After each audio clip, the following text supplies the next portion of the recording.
আমিও আমার বউরে তালাক দিয়ে দেব। কি? তুমি যখন তোমার মেয়ের ওর সাথে সংসার করতে দিবা না, তাহলে একই হিসাবে তুমি আমার সাথে সংসার করতে পারো। আমার সাথে সংসার করতে পারবা না কেন? কি হয়েছে? কি সমস্যা? কারণ আমিও আমার লগে একই কোম্পানিতে সুইপারের কাজ করি। আমার মাইয়া এই সুইপারের সাথে সংসার করব না। আপনি ওগর ডিভোর্সের ব্যবস্থা করেন। মা সুলতানা, তোমার সিদ্ধান্ত কি? তুমিও কি এটাই চাও? জি চেয়ারম্যান চাচা, আমি মইরা গেল এই সুইপারের সংসার করুন না। আমার আব্বা সরল সহজ মানুষ, তারে ভুলায় ভালায় এ লোক আমারে বিয়া করছে। আমি তার সাথে এক মুহূর্ত সংসার করুন না। ডিভোর্স দেওয়ার ব্যবস্থা করেন। তাইলে আর দেরি করার দরকার নেই, ডিভোর্সের ব্যবস্থা করে। ও তো ঠিকই কইছে, ও সুইপারের সাথে সংসার কেন করবে? আসলে আমি চাইছিলাম বিয়ের আগে সবকিছু খোলাসা করে কইতে, সেটাই আমি কইছিলাম ওরে। সত্য কথা বলার কারণে এখন তো আমি শাস্তি পাইতেছি। তোমরা দুইজন যখন এটাই চাও, এখানে তোর কথা থাকতে পারে না। এখানে কাজী সাহেব আছে, তিনি সবকিছু জানেন। যেভাবে বলেন সেভাবে করো, সুন্দরভাবে ঝামেলাটা সেরা ফেলো। এগুলা সরানো ঠিক না। আমরাও আর কোনো ঝামেলা করতে চাই না।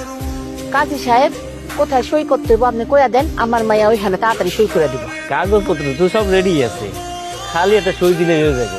এই যে মামুন, এইখানে একটা সই দেন। জি কাজী সাহেব দেন, আমি সাইন করে দিতেছি। কাজী সাহেব কাগজ তেলে আর একটা তৈরি করে, আমিও আমার বউরে তালাক দিয়ে দেব।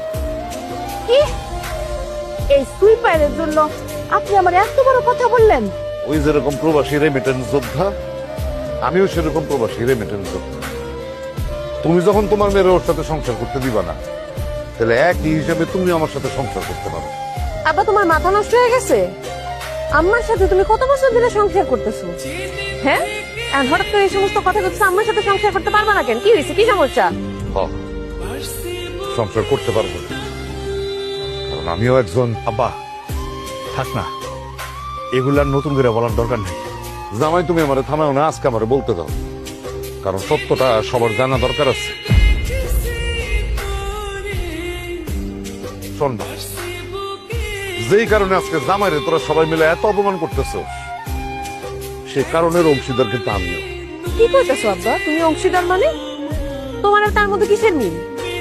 তুমি তো সব বিদেশের বাড়িতে শেখের বাড়ির ম্যানেজার, আরে একটা সামান্য সুইপার। বুঝলাম না, কইতেছো কি তোমরা?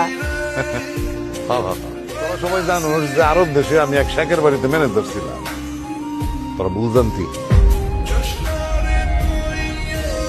আসল কথা হইল যে আমিও জামাইয়ের লগে একই কোম্পানিতে সুইপারের কাজ করি। আমার খুব লজ্জা লাগছে, এই জন্য আমি তো করে বলতে পারি। আর এখন তো দেখতেছি তোরা এই সুইপারের কামটা হয়ে এত ছোট করে দেখো, যেই অসম্মান করছস তার।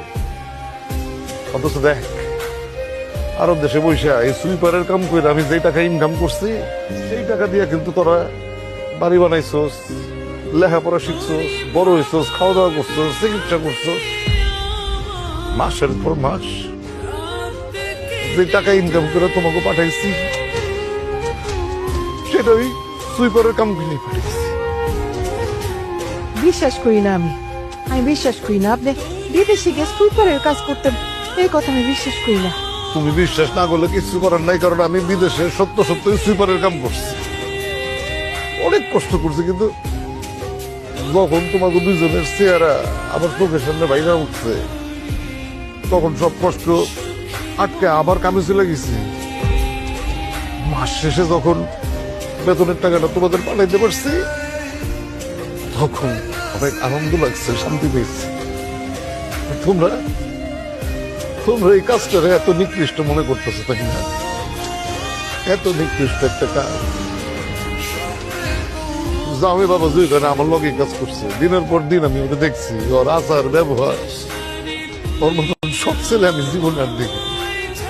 সেই জন্য আমার মনে হয়েছে যে ওর সাথে যদি মায়েরা বিয়ে হয়, তাহলে আমার মায়ের সারা জীবন সুখে থাকবে।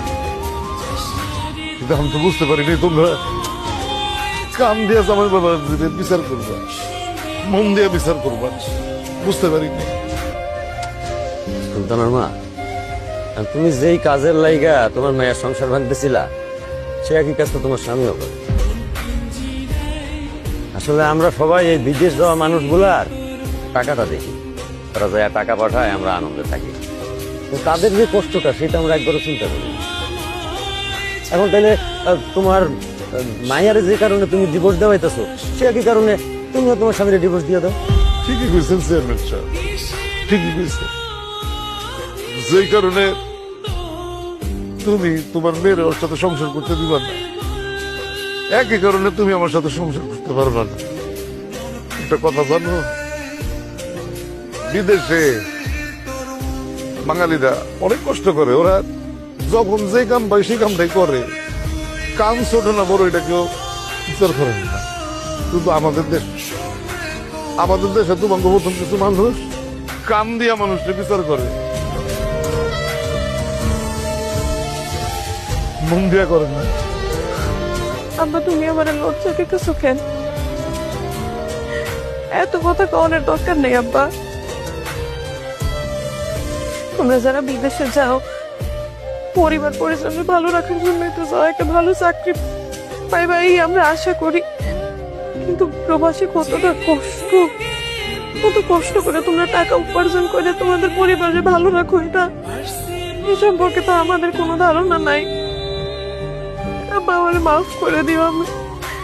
আমি আম্মা আমরা সবাই টাকার অহংকারে সব ভুলে গেছি, মাফ করে দিও। সুলতানা ঠিকই কইছে। আমি আমার মায়ের কথা চিন্তা কইরা তার কথা কোনোদিন চিন্তা করি নাই। জামাই বাবাজির কথাও চিন্তা করি নাই। জামাই বাবাজি আমাকে ভুল হয়ে গেছে, তুমি আমার মাফ করে দিও বাবা।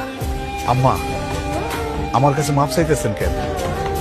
আমি তো আপনার ছেলের মতো, আমার কাছে মাপ চাই আর আমার অপরাধী বানাই না। আসলে আম্মা, আমরা যারা প্রবাসী থাকি আমরা তো কোনো সময় নিজেদের চিন্তা করি না, সবসময় দেশের চিন্তা করি, নিজের বাপ মা ভাই বোনের কথা চিন্তা করি। আসলে প্রবাসী কি আমরা সবাই যে খুব ভালো কাজ করতে পারি সেটা না, আমরা যে কাজটাই করি ভালোবাসা করি, সেটা ছোট হোক আর বড় হোক।